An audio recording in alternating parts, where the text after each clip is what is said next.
All right, so this what we have here is the most trivial Node.js server we can think of, right? Just the minimum Node.js server. We had played around with creating a single route that could listen for incoming HTTP requests, right? And we can hit this with our browser when you type in. If you uncomment this, right? If you uncomment this and you run this, then your local host 3000. Oh, is it 3000? Oh, 4000. Let's change it to 3000. It's more common. Let me restart that.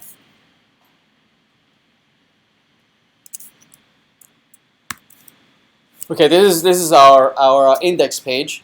But we do have that hello world, right? That hello that comes back with a JSON object right here, message hello from server. Yes. Notice that whenever we type anything here at the input field, the search bar in a browser, the browser can ever only generate a get, right? Or if you're submitting a form, it can generate a post, right? But just those two, either a get or a post. And you can inspect the network of what's happening between the browser and the server. There it is. There's an HTTP request that went out. See, it was of type get. So anything you type here at on this field, it will only ever be a get. All right. And to generate a post, we would need to create a form, and folks have to fill out a form and submit that form, and then you can generate a post. Right, but those are the only two that a browser could ever generate. Anything else, like a put or delete or anything other than those two verbs, we would need to generate them programmatically, okay, using jQuery, which we'll do a little later. And so here, I'm listening for an incoming get, and I'm mapped to this route. So if it matches that particular URL, we call them routes. Then I am specifically executing this function. Then I'm responding with this JSON, right? And we said that we're gonna come back to this a little later. We're gonna be actually hitting a database and querying data for data and returning arrays and objects a little later in the course. For now, right, we're not gonna do this. We're going to instead declare a particular directory as the container of all our static content. And we say that that's going to be our public directory. There it is, public. Right. If I restart that, then if I try this, notice that it can't find hello anymore because I removed that route. Right. Instead now anything that comes in this request will be the server will try to map, right, the URL that comes in here, map it to something physical on the file system. Okay, here notice that I didn't type anything. Looks like I didn't ask for any particular file. If I don't ask for anything, the server will interpret that as you want the default contents of the directory that you're asking for. What directory am I asking for? It's the root directory. That's implied.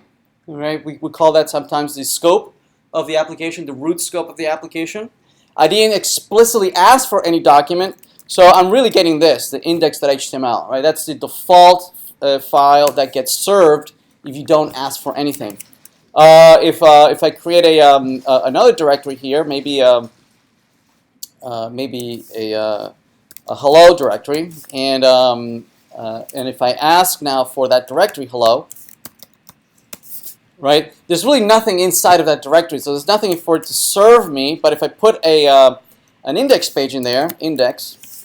And then I put some content in here. Hello from static hello.html. If I notice that I didn't explicitly ask for index.html, but it loaded index.html, right? And like the name suggests, index is meant to be an entry point to that directory structure, right? Create an index that displays somehow the content of the rest of that directory. Okay, so if you don't ask for anything, that's what you get. Everybody okay? Yes?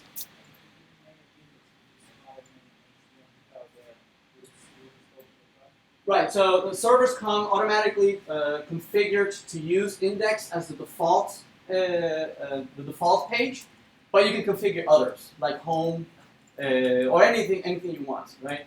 Other servers like especially Java servers or ASP servers will have other default files. For instance, if you're using Java, index.jsp would be a default one. If you're using PHP, index.php would also be a default file, right? And you can configure this. You can tell the server what are my default files, right? And to fall back. If you don't find this, then give this. If it's not this, you can configure that. Yep. But out of the box, index.html is the default. Yes. So like the default is something other than like an HTML. Does the browser see it as HTML? Yes. The browser, right? The browser sees whatever the server gives it back, right? So if you click here and look at the preview, this is what they get, right?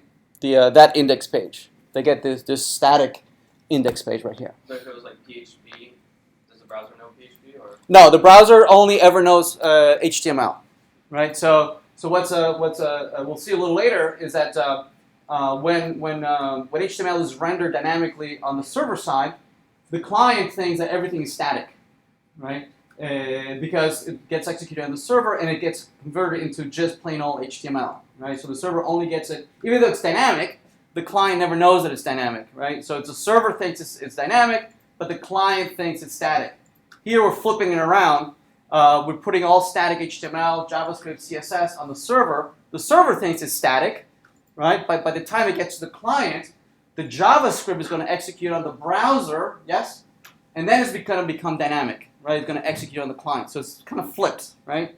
For most of several decades now, the design has been to have dynamic mostly on the server, very little on the client, right? In the last couple years, this has flipped, right? Is less dynamic on the server. A lot of it is on the client, all right? And that's where most of our time is going to be spent this semester. All right, let's try this out. Let's create here a directory where we're going to play around with lectures. All right. So first, let's create our very first Angular application, the beginnings of what we're going to be doing for the rest of the semester. So let's create here our first Angular application. Okay. All right. And in here, let's create an index page. So it'll be index. And this is going to be H1, first Angular app. All right, so let's make sure that we can navigate there. So first Angular, and I must have misspelled something. Oh yeah, it's under the lectures, right? So lectures, first Angular. There it is. So first Angular app. Notice that if I look at the page source, this is verbatim exactly what the server sent us, right? We can see exactly what the server sent us. And again, from the server's point of view, this is static. And up to this point, from the client's point of view, it's also static, right? JavaScript hasn't done anything, right? So let's start adding some dynamic behaviors here on the client side. Let's add first the library itself. Yes. Why was there 301 message? If you look at like the network, there's a 200 message, and then there's also a 301. 301 here. First Angular. I think it found that what was it? Why did it happen? Because we were going first Angular like that? No, 404.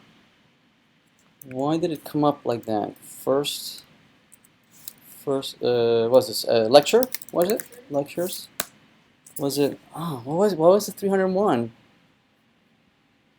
First Angular. Maybe was there an index page I couldn't find? I'm not sure. Let me look it up.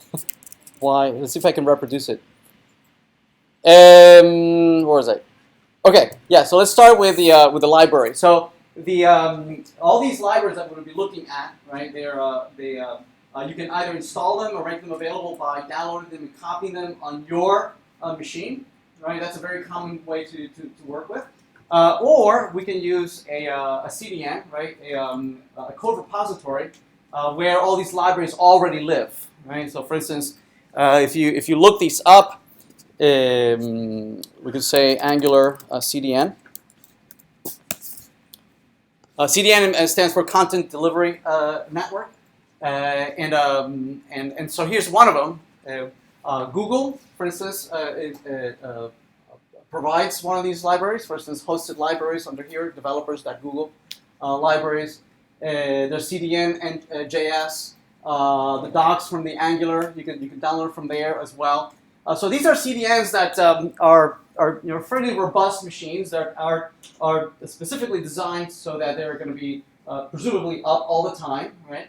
And they're also fairly popular. Right? A lot of developers use these CDNs, and chances are that somebody who comes to your application has already visited a website that is more popular than yours, that has already downloaded this library, right? And the browser that is hitting your server will probably already have this library downloaded onto their cache. Okay. So oftentimes what we do is we try not to host these libraries ourselves. We prefer to use the CDNs out there, right? That websites like Netflix and Facebook that are much more popular than yours. Folks will probably have gone to these websites before coming to yours, right? So they already have these libraries installed in their cache, all right? So that's a very common thing to do to improve performance, so that the browser doesn't have to download JavaScript from your site.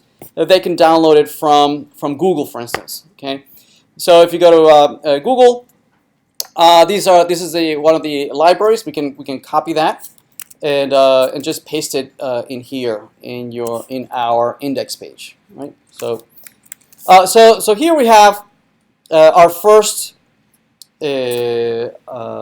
tag here that is making our application dynamic. Right? Script. Script is a tag that allows you to embed JavaScript code inside of your page and then dynamically manipulate it. Right? Just start dragging things around or hiding things or generating dynamic content. So it's being downloaded from Google's own API. All right? They are the owners and the promoters of AngularJS. So we're downloading it from the source. And they have different versions. This is the latest one, 1.6.4. Also notice it's downloading a min version. See that min? That's also very common that all these libraries have been compressed. They have been minified, again, to minimize the time that it takes for your browser to download these libraries and copy them on your server, on their cache. And that's a very common thing to do in industry, that before you deploy any of these libraries, any of your application, all your source code is concatenated all together in a single file and then minified. Right? It's minified so that to minimize any download time. So anyway, so if we come back here and we refresh here, notice that not only have we downloaded our index page, but now we are also downloading Angular min. If we look at it, it looks like gibberish, and that's on purpose. That's the minified version, right? All the variables have been reduced to single letters, functions. Any white spaces have been removed. Again, to minimize the kilobytes that it takes to download all of this. Make sense? Right? Now, originally, this would have been perhaps 10, 20 files. Okay, that have been all concatenated into a single file and compressed. Yes.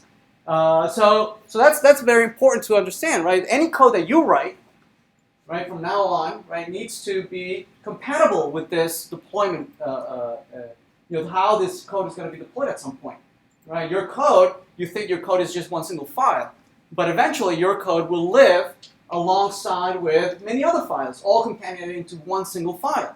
So that brings its own problems, right? What about you thought your function had a particular name, and that name was scoped to that file, right? But if it's being shared amongst many other functions and variables in the same file, you're going to have a problem of namespaces, right? Collisions of having functions having the same name or variables having the same name. So we have to write our codes to survive this process, right? That it needs to be all self-contained, all modular, right? That you're not, stepping on other people's source code, that you're not overriding other people's namespaces. Make sense? Right? So yeah, so from now on, all source code will have to be friendly with this deployment mechanism. All right. All right. So we downloaded it. It didn't really do anything just yet. Let's create our very first app. To create an app, we're going to be using several attributes that are declared by the library. This library actually, right now, even though it doesn't look like it did anything, it actually took over the entire page. Okay? It parsed your page, right? And it has an understanding of the layout of your page, understands all the elements, okay, where they are, and declares quite a few behaviors, new behaviors that were not there.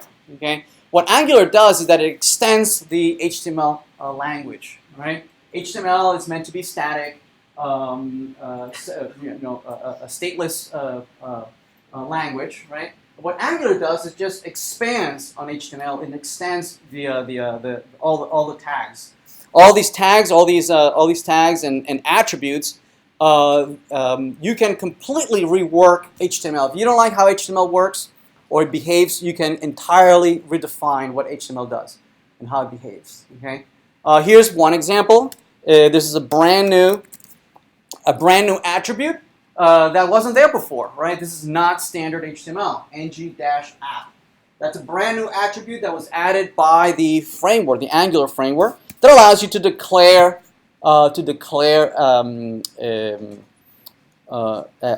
application, an Angular application. So let's build a little to-do application. So a to-do app. Okay. Behind that attribute, this brand new attribute, there's code behind that. There's JavaScript code that gets executed when it looks at that attribute, right? Notice that they're all going to be namespaced with ng dash in front of them, ng dash in front of it, okay? And this is to understand that this is an attribute that is specific, that was declared by the Angular framework. Later on, we're going to create our own attributes, right? We're going to create our own library, and we'll follow these good practices. Anything that you create of your own, you should namespace it, right?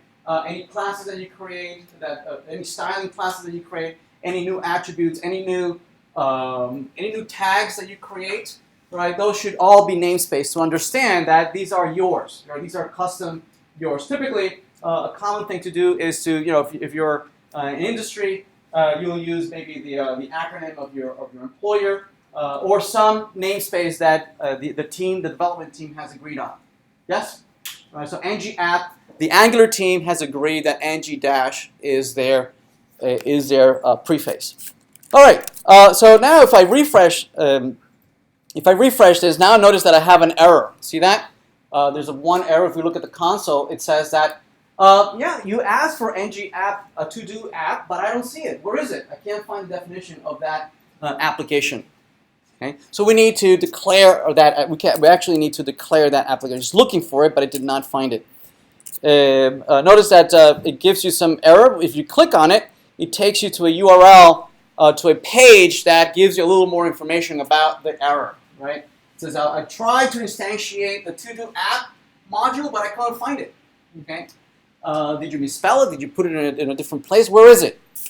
Okay, so let's create that module. All right, let's create that module. So typically, any code that we create, we're also going to be using the script tag to not only load remote JavaScript files, but our own as well. Right. So this one's going to be a local one. App.js is a very common name for the starting point, the entry point of your application. It's a very common name. And this one says this is notice that this is an absolute URL, right? It's referring to some absolute path somewhere in the network. This one is relative, right? So it's relative to the location of my index page of where I am, right? So presumably it's a sibling to the index page. So I'll put it right next to the index page. I'll create an app.js. So app.js. Okay. Here is where we're going to declare our to-do module, right? Our to-do application. Right, so let's do that. Now you'll see me do this quite often. I'll put a function. All throughout the semester, you're going to see me do this. This function here, right? It's what it's called an immediately invoked function expression, right? An IFE. It's basically what it is that there's a function. I think everybody understands that this is a function, right? This is a function. Function. Everybody's okay with that.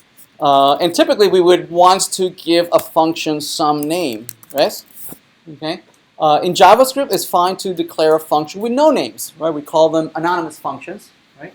In Java as well, you can do this. In other languages, you can just declare a function, not give it a name. Typically, these are functions that are not meant to be reused, right? They're throwaway functions. A function that is declared once, it's invoked once, and then they're not meant to be invoked ever again. Okay, so there's no point in giving them a name. Yes, right? Now, what we're looking for here is that any variables that I declare x equal 1, 2, 3. Okay. If I load it in my index page like this, the way we're doing it here, okay, this app.js, notice that it's being declared after the script. Yes? Right. So the script that I download, this is not the only script I'm going to be downloading. I'm going to be downloading jQuery, JavaScript, or Bootstrap JS, 3DS. There's going to be lots and lots of libraries that we're going to be adding in here. Plugins, all sorts of plugins for drawing things and graphics and 3D graphics and whatever, right? Whatever we download, all those libraries are declaring their own functions, their own variables. Okay. So any script that I write is going to be competing against all these other libraries for namespace. Okay, God forbid I declare a variable, right, or a function that has already been declared.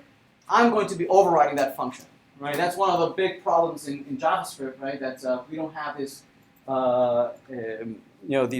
these scopes, right? That you can make sure that you're in a clean scope and you're not overriding somebody else. Yes?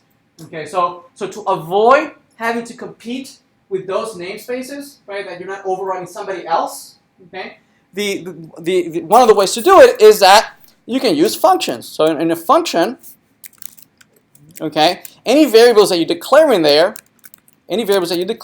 are local variables. Yes? They only exist within that variable and they are not accessible outside of that content. Make sense?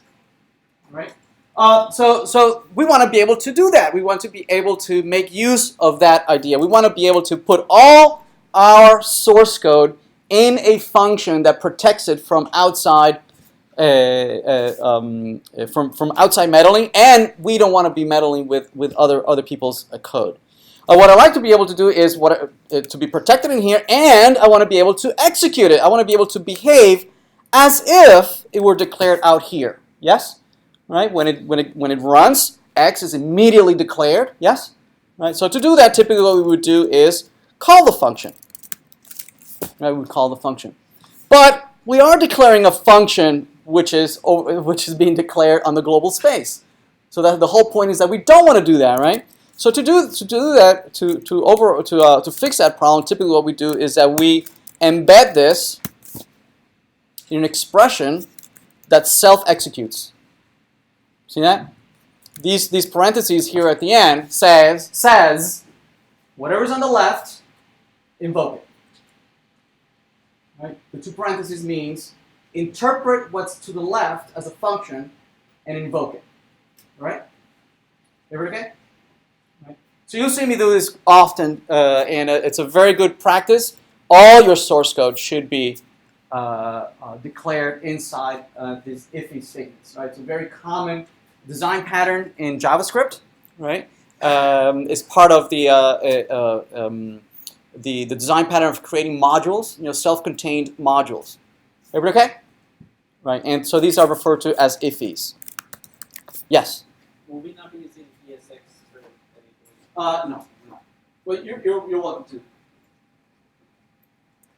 All right, so in here, we're going to declare our very first Angular application. Right? So let's see. So I just went on and on telling you not to declare things in the global namespace, right? But of course, Angular breaks this rule. Also, jQuery does the same thing. And I guess when you've gotten to the point of being a famous library like jQuery is in Angular, it's okay for you to break your own rules. When you have your own library that is as famous as these folks, go ahead and declare your own global space so that everybody can use your library using your nomenclature. So with this Angular library that we loaded here, it declares a single object, right, that can be accessed from anywhere. It's global Angular. Right? It declares this variable that we can use from anywhere. Okay? And this is a very powerful object. This object, one of the things that it allows you to do is to declare modules. Right? It's one of the functions that you can use. .module. .module allows you to either create a brand new module or read an existing module. That's also a very common design pattern in JavaScript. They'll use exactly the same function, right? And depending on how many parameters you pass it, it'll be either a set or a get. Okay? They don't follow the pattern of using set XYZ or get XYZ. They use the same exact function, and depending on the parameters, it'll be interpreted as a get or a set. So let's see. So let's declare a brand new module, and we'll call it we called it to-do app, right? If you use it with a single argument like this, it's interpreted as a get. Read me, go fetch me this module, and then you want to do something with it, right? To be interpreted as a set as opposed to a get, you need to pass in a second argument, which we don't really need. We don't really need this second argument, right? But we'll declare as an empty array for now. This second argument is meant to declare any dependencies of this module with other modules, right? So what modules in Angular allows you to do is to split up large applications into smaller little bits of modules that can then be you can then declare dependencies of one module over another module. Right? We'll come back to it a little later. Right now we have no dependencies. All right, so let's refresh our page. If we refresh our page, notice that we don't have the error anymore. Right? We don't have the error. So we've just created our simplest of Angular applications, so simple that it doesn't really do anything. Okay? It just declared it. Right? Declared the module, and it made happy our ng app. All right, everybody okay? All right.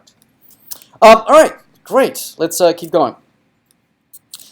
So you'll hear me say this also quite often, is that AngularJS forces you to think about your application in a specific architecture. Right? It forces you to think your application as divided into 3 buckets, into very distinct buckets, right? What we call the model view controller design pattern. Okay, these 3 buckets they stand for they have sometimes referred to as MVC. Right? MVC. So model, view, and controller, right? And if you split it up horizontally, you would have here the view, you have the controller here, and here you have the model.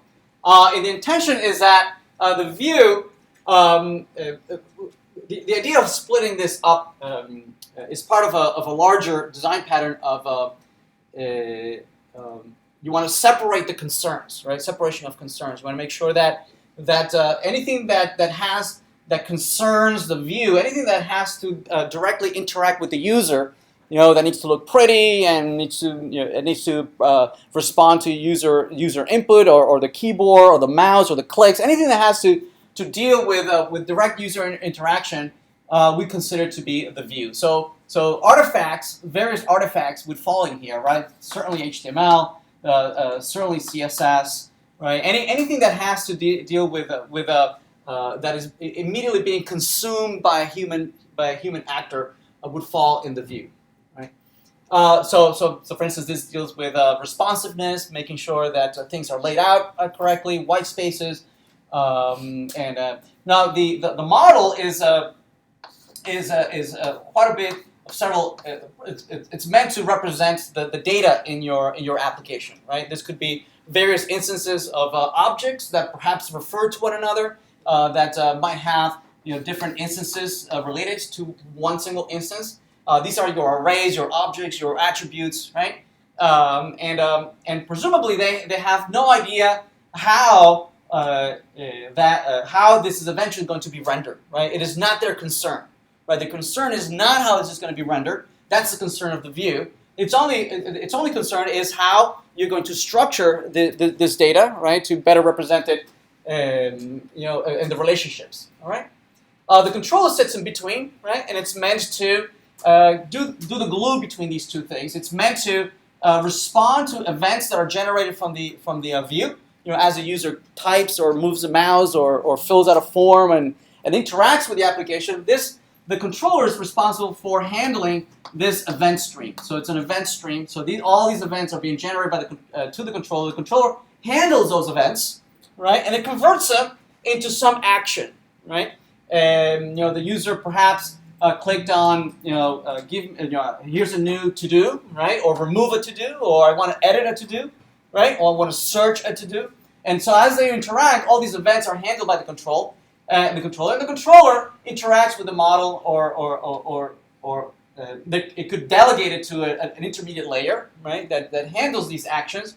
And those actions then either manipulate the model or read portions of the model, and then passes those snippets of the model back to the view for rendering.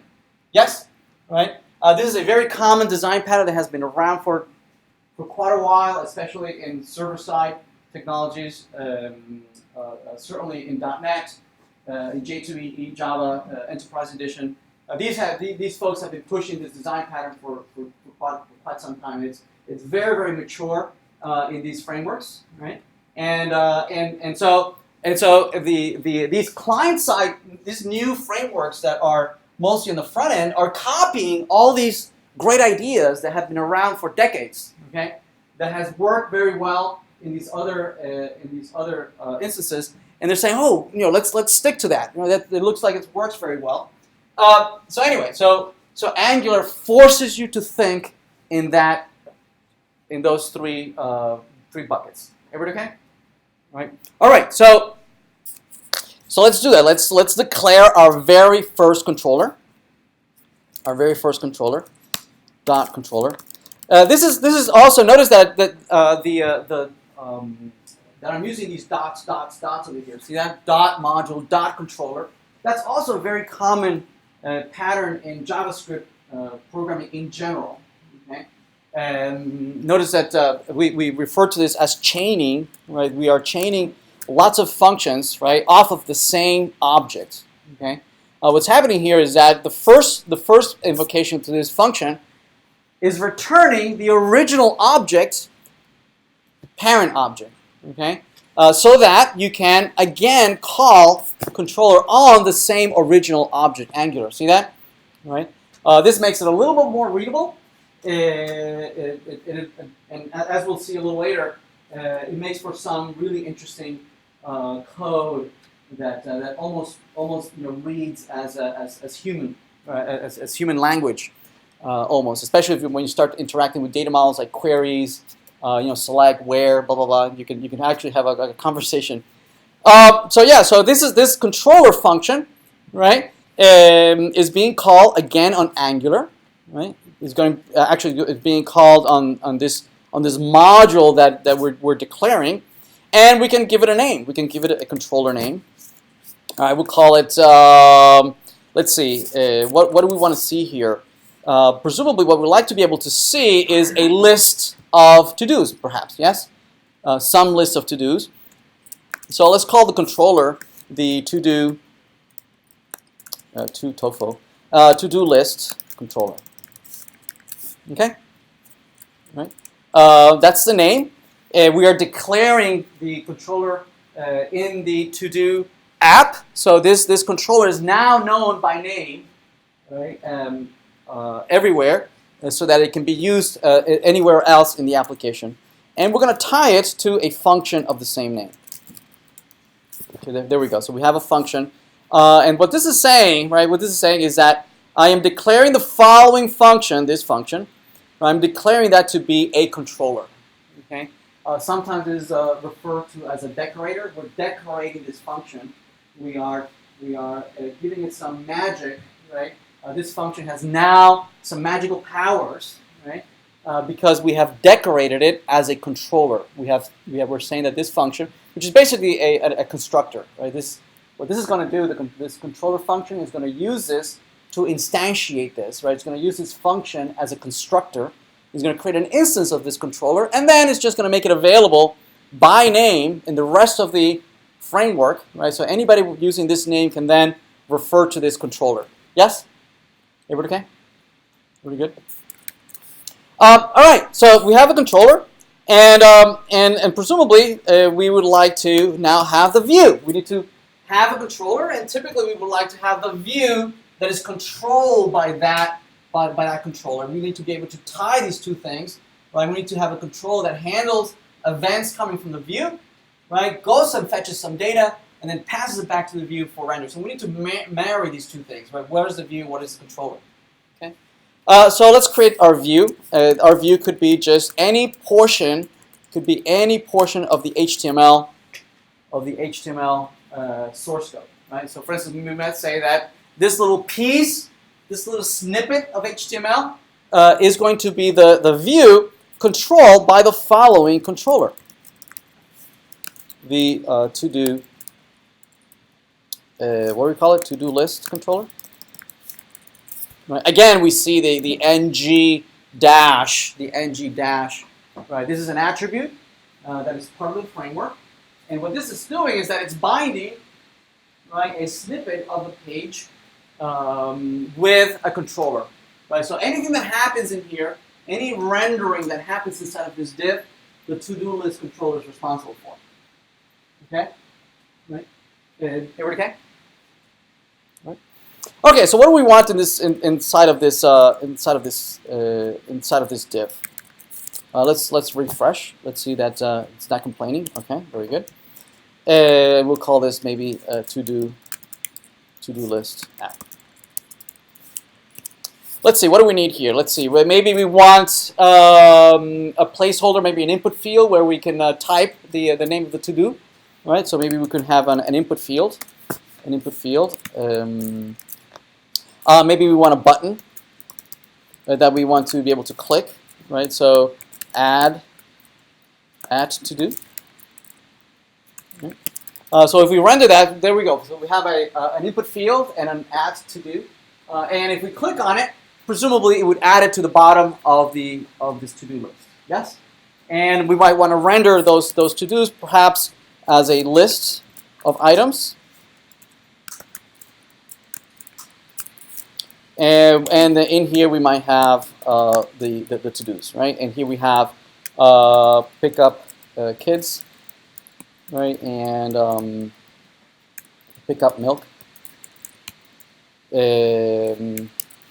And we have a list of things that I need to do.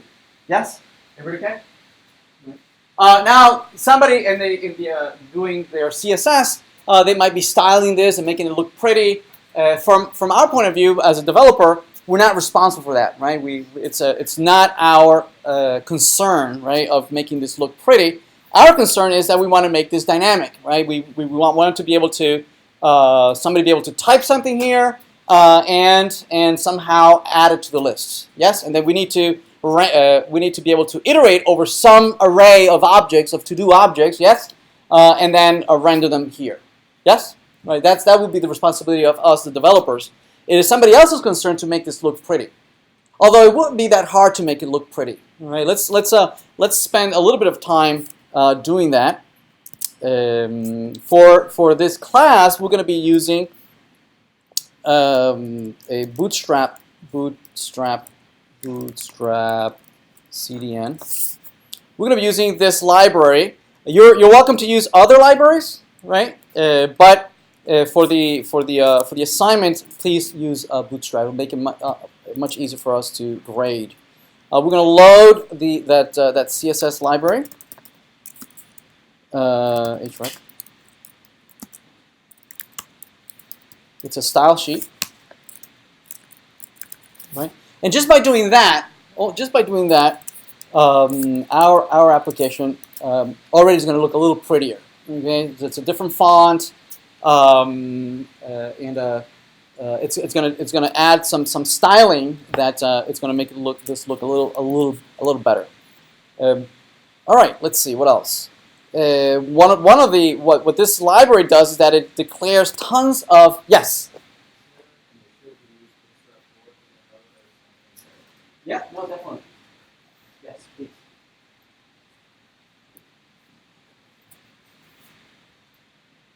So one of the classes, what this library does is that it declares a ton of really useful classes that can quickly make your application look professional. For instance, one of the things that we could do here is to embed our entire application inside of a div and say that this div is a container. If we refresh, notice that it automatically added some padding to both sides, right? And also, oops. If I close this, it resizes, right, depending on the size of the window, right? It makes it so that it responds, right? It's responsive to the size of the window. Right? We'll come back to this a little later and see how this works.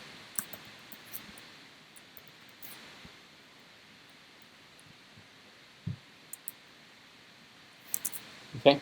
So that's one of the classes. Another class that's very useful in Bootstrap is for instance, we can paint this a little prettier. We can say that this input field, I don't like this input field just like the way it is.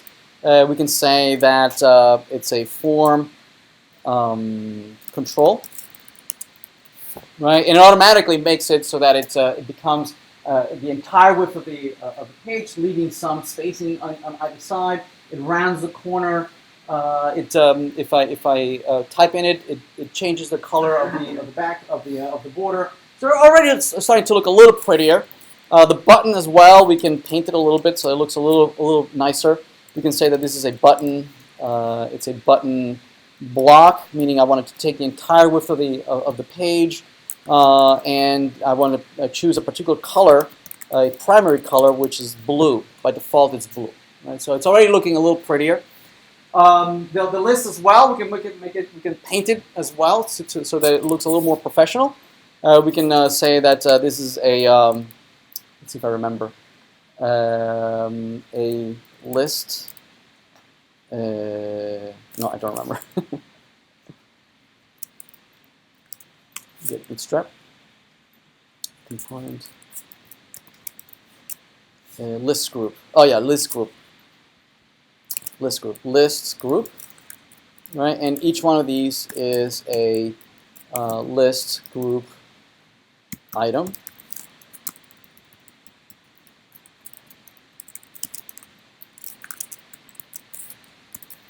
There we go. So we have a list of items, and we have input fields where we can type and then click on the add to do. Everybody good? All right.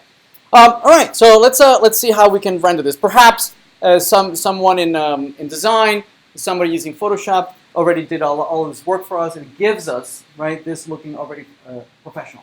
Right? It's not our concern. Somebody already went through this.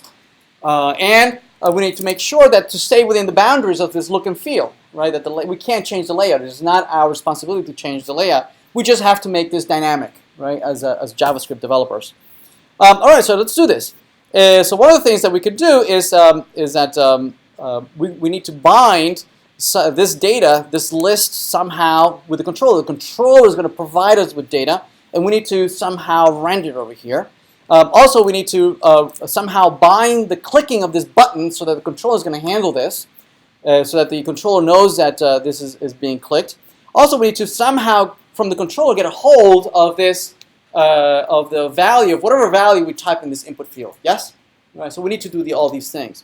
So to declare that, that we want to bind or have access to the data inside of the input field, we're going to use another ng dash attribute. Right? We're going to say that this is part of a data model. Right? This is part of some data structure that the controller wants to be aware of. Right? So we can tie it to a model, ng dash a model, right? That the controller can feed into here, or from here we can feed it to the controller, right? So we can call this to do title, maybe title. Okay, the title of the to do. Okay, and if we re-render, nothing really happens, but something magical happens here, right? Something magical happens. This is a variable that has been declared. It is now readily available anywhere in the view, right, and anywhere in the controller. Whatever happens to this variable that I've just declared as a model, right, it has a two-way binding, right? Anybody inside of the controller, anybody inside of the view is now aware of this variable, right? So for instance, anywhere inside of my controller, notice that this is the view. The controller has no bearings outside of its own view, right? It has what it's called a scope. The div, the scope of this controller starts with this div and it ends with the closing div, right? It has no bearings outside of its scope, right? And all these variables are declared inside of the controller, only have a bearing inside of the current scope. Everybody okay? Right? Scopes later on, as we'll see, can be nested. You can have controllers within controllers within controllers, and they can nest their scope. We'll talk about that a little later. But any of these variables that now are referred to here are available everywhere else. So for instance, that variable that has just been declared, I can refer to it anywhere in the view by name. Now if I do that, and if I re-render, notice it says title. It's not being interpreted as a variable, right? Because how it's being interpreted as just plain old HTML, right?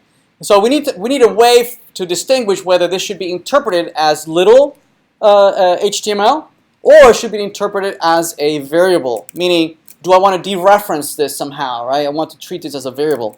To do that, we have some special characters, some special escape characters that allow me to tell the Angular framework that this is a variable, not a literal. Okay, not a little string. Okay. So if I refresh, If I refresh, notice that it shows nothing, right? The variable is currently not bind to anything. It has no value, right? But if I start typing, notice that the variable is now rendered, right? So whatever happens to that variable is propagated everywhere. Somebody has declared an interest in this variable, right? And that variable that's been declared here, that is being dereferenced, right, certainly is a spot that is interested in the value of this title. So whatever happens to that title, anybody who has is interested in the value, right, will be notified and will be updated. Yes, right? It propagates across the controller everywhere, and we call it two-way binding, right? So anything that I type. Everybody okay? Yes. To be clear, like all this model view controller, all of this is all in the browser, right? Like there's no, This is all the browser. The server has no idea this is happening. Right? The only thing that the server knows about is the first index page that it was downloaded, right? And my app.js. That's the only two things. The server has no idea that this is happening. Okay. All right. Everybody okay? Yes. So it's specifically pulling the what information. So this is an input tag. So Yep. we're pulling the content of that. So Yep. if you use NV model on like a button or what information would you get back?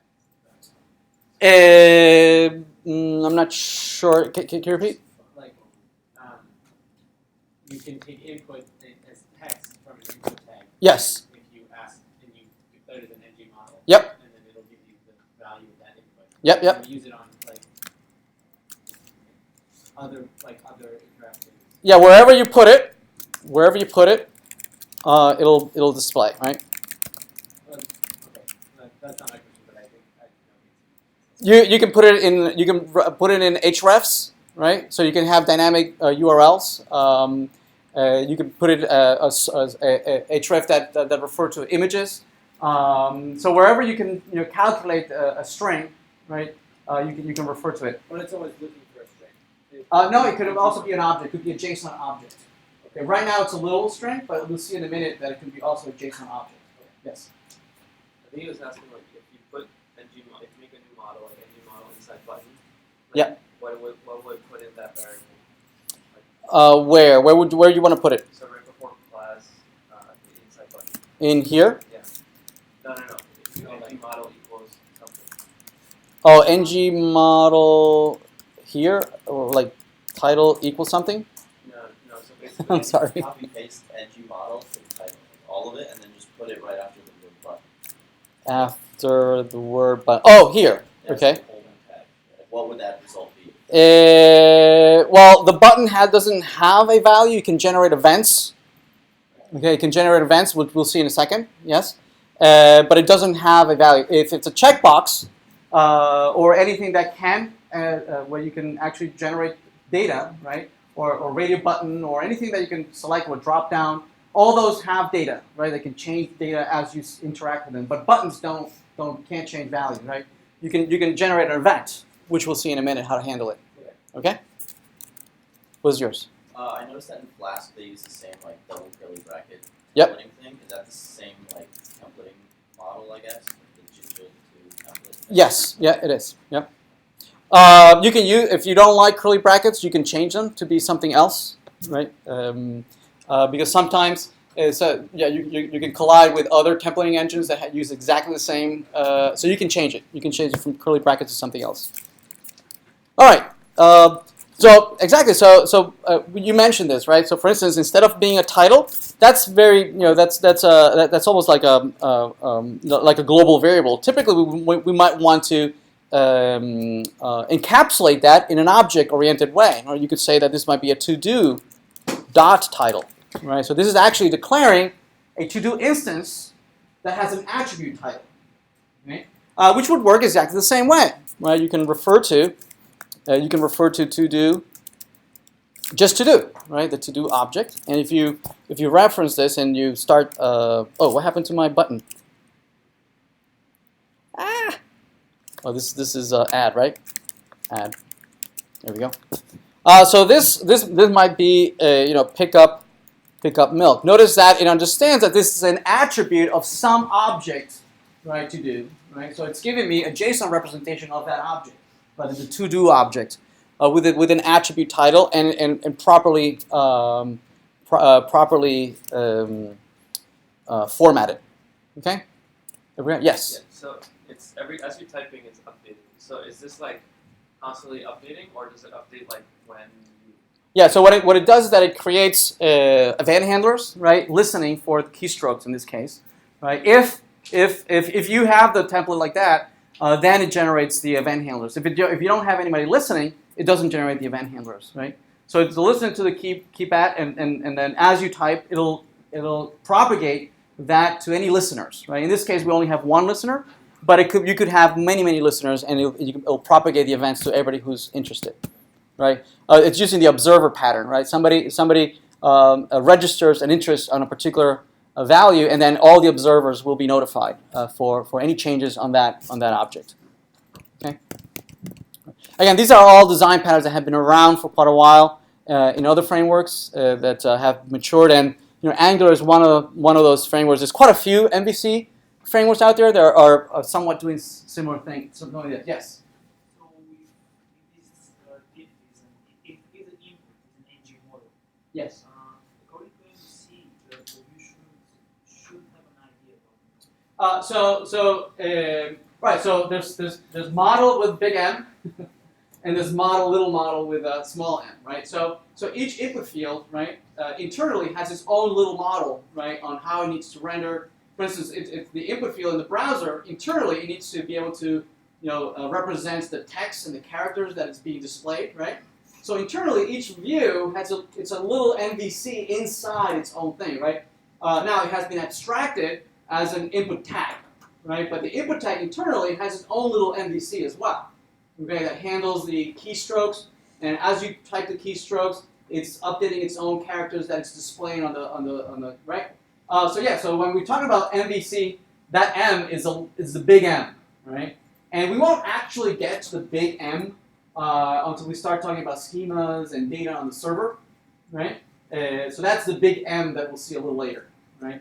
The M that we're talking about today is the little m, right, on the view, right? So the view has its own little model view controller representation.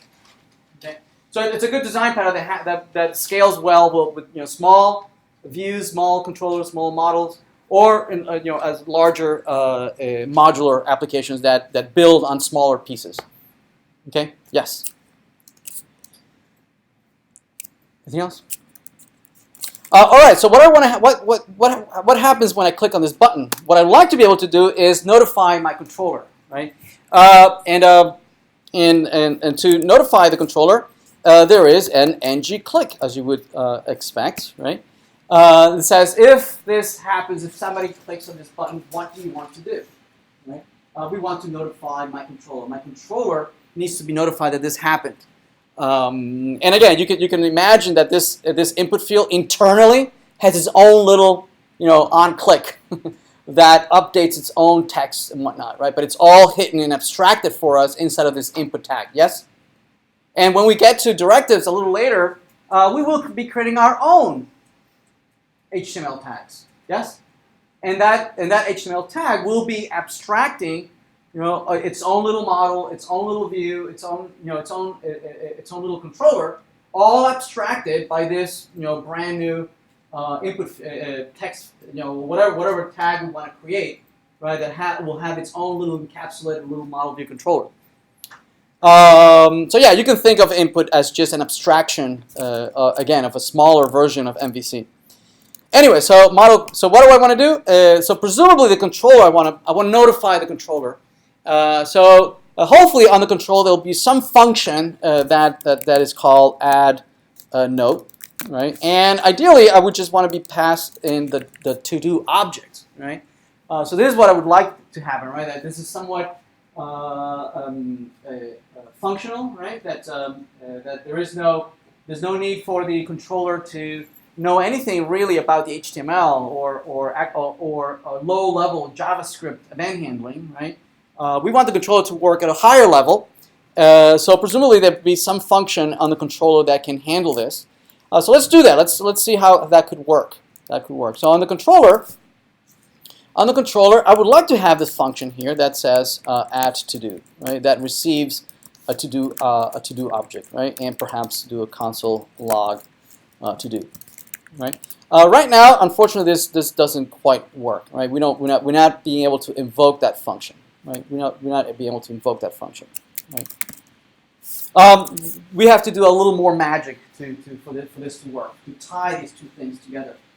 And the way it's tied, the way we tie the controller to everything that is happening on the view, right, is through what we referred to before as the scope. Right. I mentioned earlier, right, that the scope of this to-do controller, right, starts at this div and it ends at this div, okay, at this closing div, right. The controller has no bearings on anything that happens outside of this scope. And notice that I keep saying scope, right, because the way we can have the controller refer to things that happen inside of its scope is through a magical object called the scope. Okay, the scope. This object is $scope. Now I notice that it has a $sign in front of it, right? And the naming convention is that if a variable or an object starts with $, is typically an object that has been declared by the underlying framework. The framework has instantiated this object, okay? And it's providing it to you somehow, right? We'll talk about later that this is using a mechanism called injection, right? Or sometimes referred to as inversion of control. Anyway, magically I get past this function, this object $scope. And this is very similar to in other frameworks as well, right? If you're doing JSP, right? In JSP you have the session object, right? Or you have the application object, or you have all these objects are magically instantiated by the framework, right? That by the time it gets to you in your code, they somehow appear. Yes? Everybody okay? Right. So same thing with $scope. $scope has been instantiated by the underlying framework, and I can ask for it by name, and it has to have exactly that name. Okay? It has to have exactly that name. It doesn't really matter. Yes? Does order necessarily matter? Order does not matter. So as long as you put like scope there, it'll know that that's scope, as opposed to like if you put something else like in front of it. Right? Yes. It doesn't have the scope. Yes. This is a design pattern that is again copied from more mature frameworks, like aspect-oriented programming. Like in Java, you'll see a lot of it. It's also in .NET, where you say @ and then you give the name of some service that you want, right? Where you don't want to be responsible for the life cycle of some object, right? Instead, you leave that to the framework. It says, hey, framework, instantiate for me these objects, these services, all these things, right? A security service. I don't want to handle security. I don't want to handle threading. I don't want to handle any of that, right? So instead, I leave that to the framework. And the framework handles all those things, data sources, database connections, things like that, right? I don't want to handle those things. Instead, the framework or the server, when it boots up, typically it instantiates all these things, it connects it, it logs in, it does all the things, creates a pool of connections, does all these things at boot time, yes? And then it makes them available to you through what's sometimes referred to as injection. You ask for it using an @ and you give it the name of the service that you want, or the data source that you want, right? Or the security service that you want, right? And then you associate a variable, a local variable, right? And now you can use that variable in your code. Yes? So Angular, again, copying from these more mature frameworks, right? They said, "Ooh, it would be cool if we could do the same thing here." Right? You can ask things by name, right? Like $scope, and there you go. The framework will call you with the first argument being an instance of the scope. Everybody okay? All right. So the scope provides an object-oriented way to talk to the view.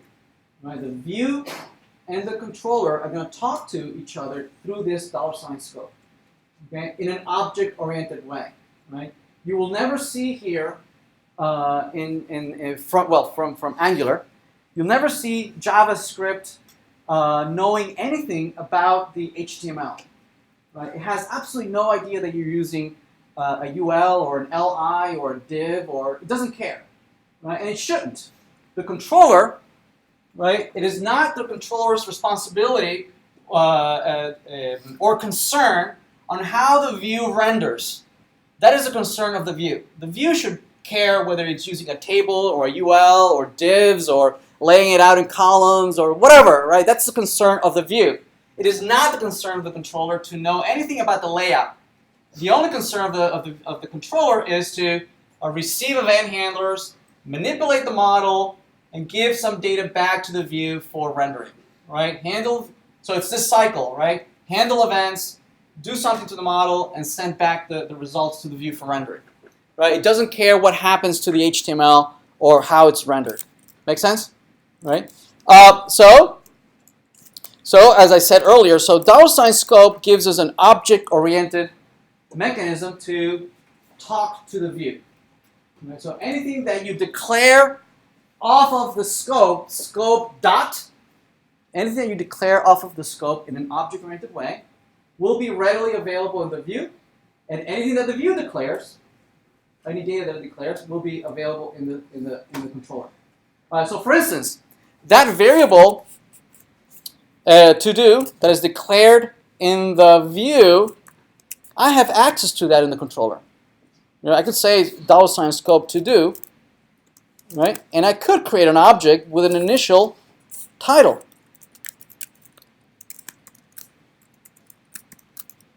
Initial title. Okay, notice that it says the initial title there. See that? Right? That to do object, that to do variable is double bind. Right?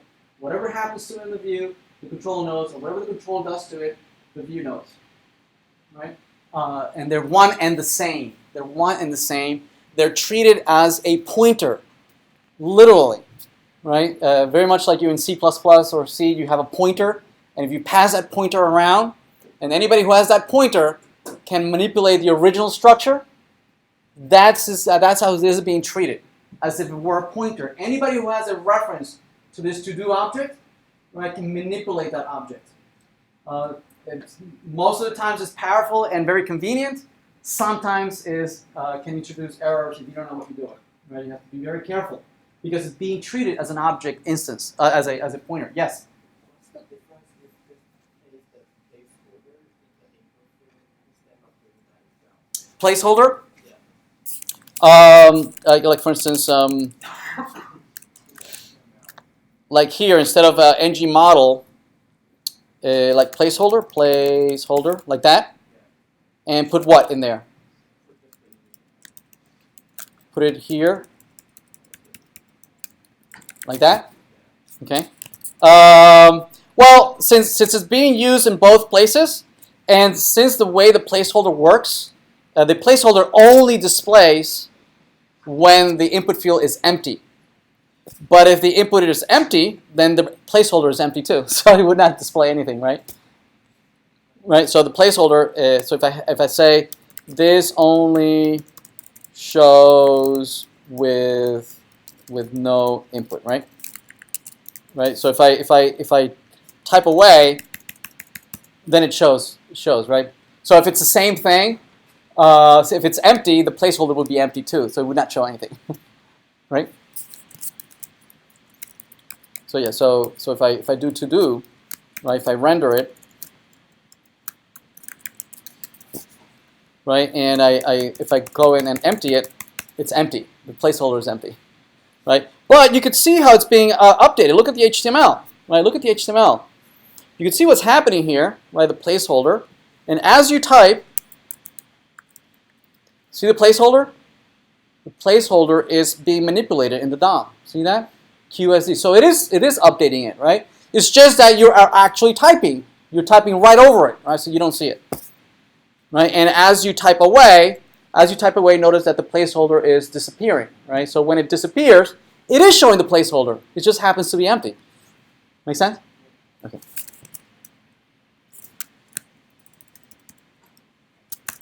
But yeah, excellent question.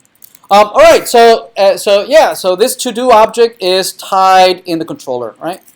Everybody okay? All right, so I want to tie this function to. So this object is tied to the scope. There it is. So just like I can refer to do using the scope object, I can also refer to the function add node also using the scope. Right? The view declared this function. So I could say that I can say $scope dot add node is equal, right? You could say that it's equal to this function. You could do that, right? That's a little hard to read. I prefer to use this notation, where this is a function. This is that's an object being declared on the scope, which is the function that is on the view. And I'm mapping it to a local function that is declared locally in this function, inside of the controller. Yes?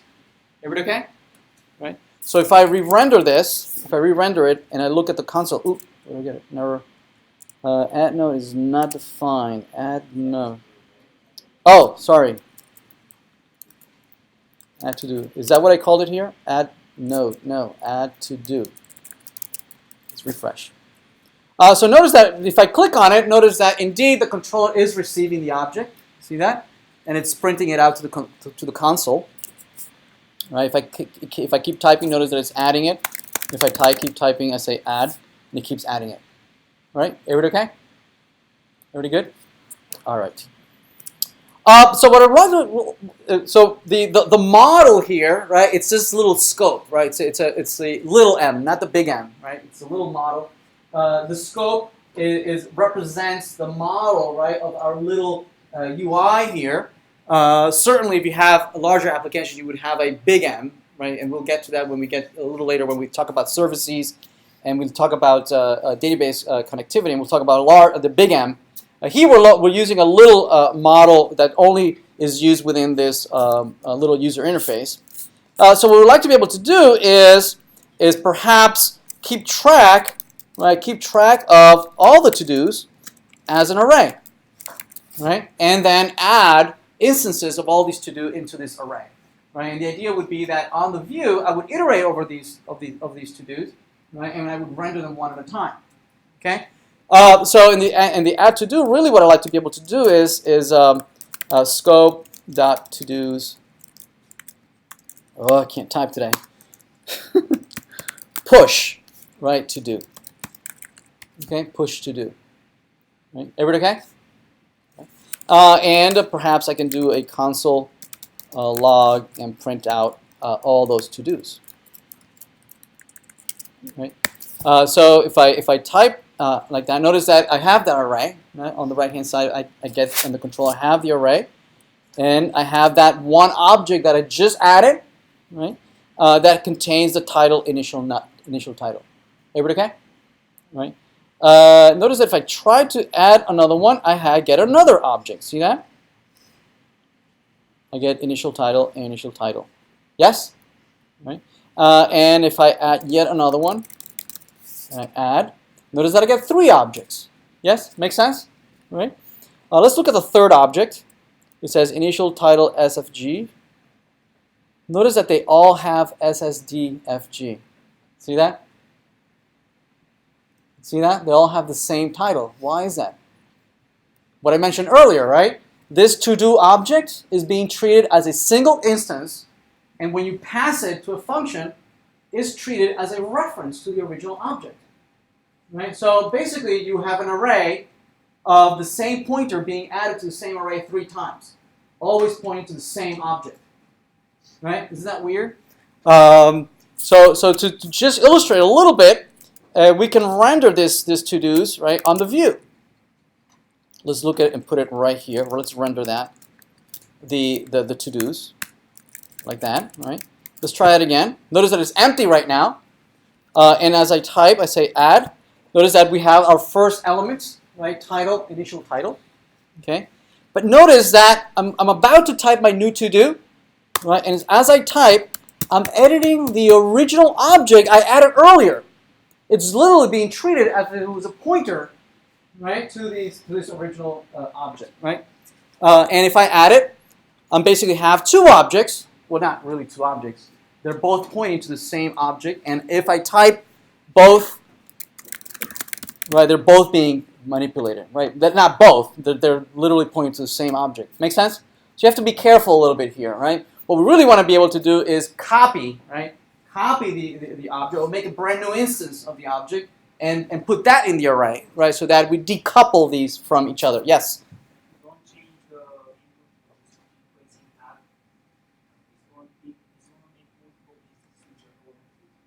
add. No. Oh, I'm sorry, say again? If you don't give anything, you just keep pressing add. Yeah, the title will be an empty string.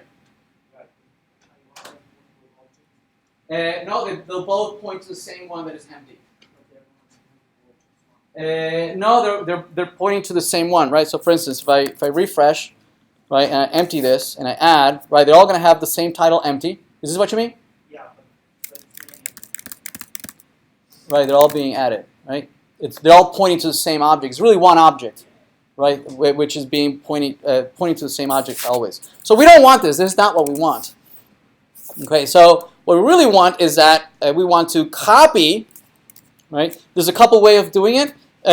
One way that I'll first introduce here is that I can create a brand new to-do, right, and create an object inline right here, right, and it'll have the same title, and I'll just copy it from the to-do that's coming, and I'll just copy the title, I have a brand new instance to do, and just add that new to do.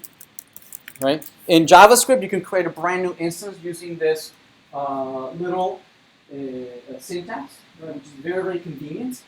Okay. Obviously, this wouldn't work if you have something that has tons and tons of attributes, right? You would use something that will allow you to copy that instance, right? Yes. Oh, yes. Wait, where's my push? Oh, there it is. Thank you. Yeah, let's do that.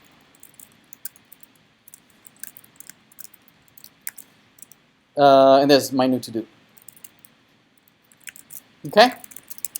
Oh, so if we refresh, right, and I add again, each one will be independent. So I'm not changing the ones there before. Right? It works as expected, right? The way we mentally expect this to work. Everybody okay? Right. So the last part really would be that we want to be able to render this on down below here, right? So somebody has gone through the trouble of styling this, and it looks pretty, it looks wonderful. We need to, and perhaps they've created several instances to a long list to see how it would look like, how it would scroll, how it would respond if to-dos are too long, things like that, right? They would have gone through that process to make sure that it can handle any type of to-do and length and whatnot. Yes? That is not our responsibility. So instead, what we do is that we're just going to take one of these and say, that's going to be my template, right? I just want to be able to take just one of these. Presumably, they have the same styling, same look and feel. I just want to copy this and paste it as many of these to-dos there are in the array, right? So I'll just take one of these and just leave I'll leave one of them right here, right? Perhaps add myself some space here so I can work.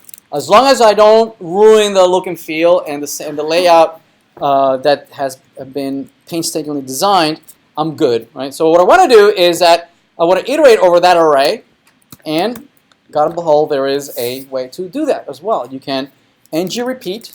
Ng-repeat is like a for loop, right?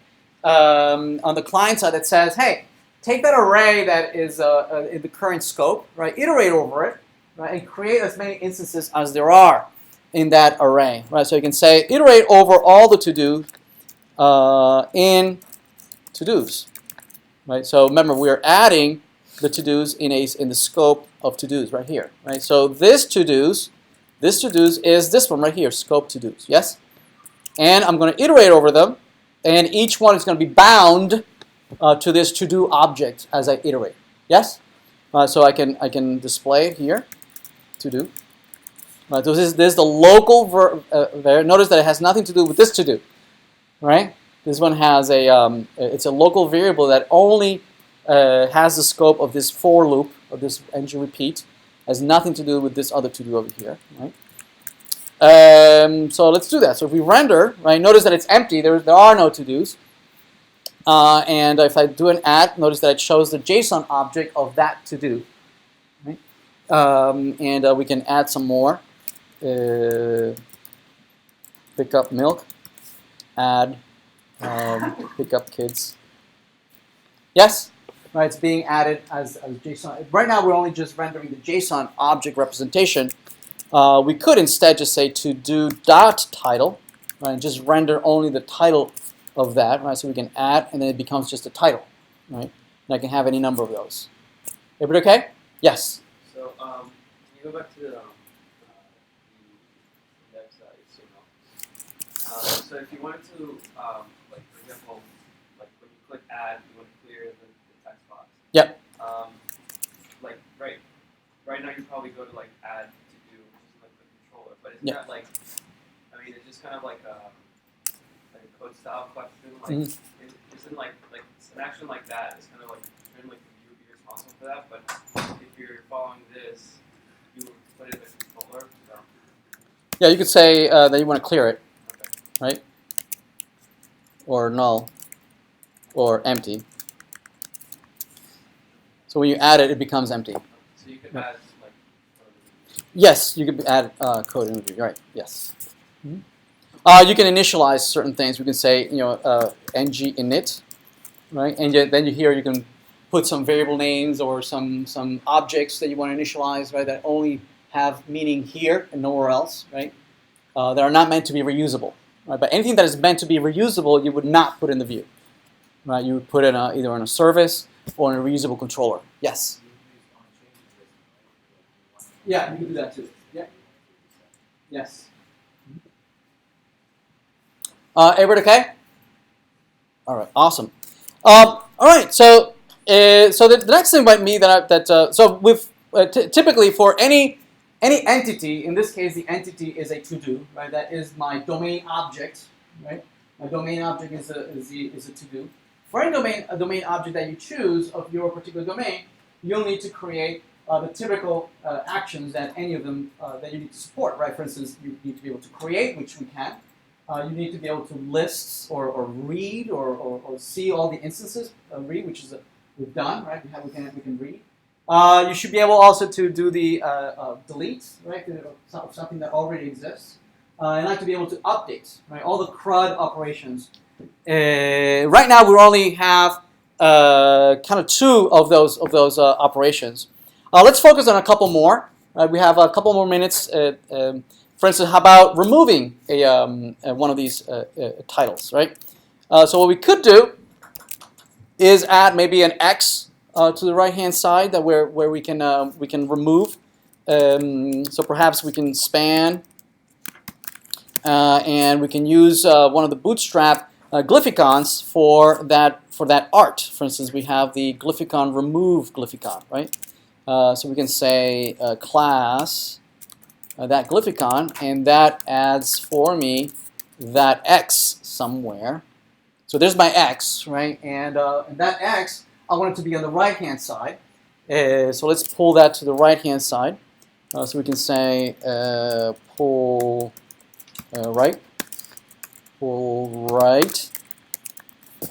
right? So there it is. We have our X on the right-hand side. And if I click on it, I like to be able to remove that one element. Yes? Right. So for instance, if I click on this, I like to do something like ng-click, right? ng-click equal remove to-do. Right, remove to-do. Now, which to-do do we want to remove? We could remove it in different ways, right? We could, if it's an array, so what we could do is remove by index. Yes? Another way that we could remove it, presumably, a more object-oriented way is that we pass the instance of the to-do that we want to remove, right? Now that's a more object-oriented way. So let's try that. If we want to do it by index, we have access to the current index of the current iteration, right? In a variable available only inside of the iteration, right?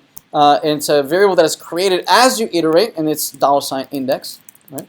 So $index, as the name suggests, $, right? This is a variable, magical variable that is declared by the infrastructure. In this case, it's as you iterate.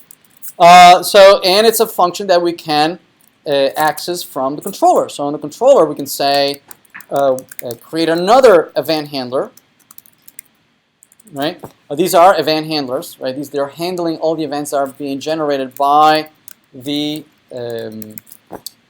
by our view, and here we are receiving remove to do, and it's receiving the index, right, index. So one thing that we could do is just from the array that is holding all the to-dos, which is this one, right? We could just splice out that one to-do, right? We could say to-dos dot splice. So remove, right? Starting at index. And I just want to remove one element, right? Splice is one of those functions that behaves differently depending on the arguments that you give it. If you give it a value here that is non-zero, it's interpreted as a remove, delete, right? Starting at position index, and then that many elements are removed. Right? If it's 0, if you put a 0, meaning you don't want to remove, then it's interpreted as an insert. Right? So insert at index, and then you have to give it whatever you want to insert. Yes? So we are removing, so we're removing just one element, right? And let's try that. Oops. remote. Oh, thank you. There we go. So let's add a couple. So this is 1, 2, 3, 4, 2, 3, 4, 5, 3, 4, 5, 6, and 4, 5, 6, 7. Okay. Now if I remove it, notice that it happens immediately, right? It's removed from the array. The array has been updated. Anybody who's listening for changes in this data structure is notified of the changes in the data structure, right? Get someone to say, hey, you were listening to this array. Well, guess what? Your array just changed. Okay, and it says, ooh, well, give me the new array, right? And it says, okay, here's your new array. Let's re-render that array. Okay. Notice that I didn't have to do any changes, any modifications to the HTML to add or remove divs or remove anything in the HTML. Actually, the controller has absolutely no idea how this is being rendered. Right? Has no idea that you're using ULs or LIs or tables or rows. And this is, again, following the design pattern of separation of concerns, right? It is not the concern of the controller to know how this will be handled, right? How this will be rendered. It is only its concern is that it's handling data, events, it's going fetching something in the model, manipulating the model, and then letting the view know, and it's the view's responsibility to update itself. Make sense? All right. Let's leave it here.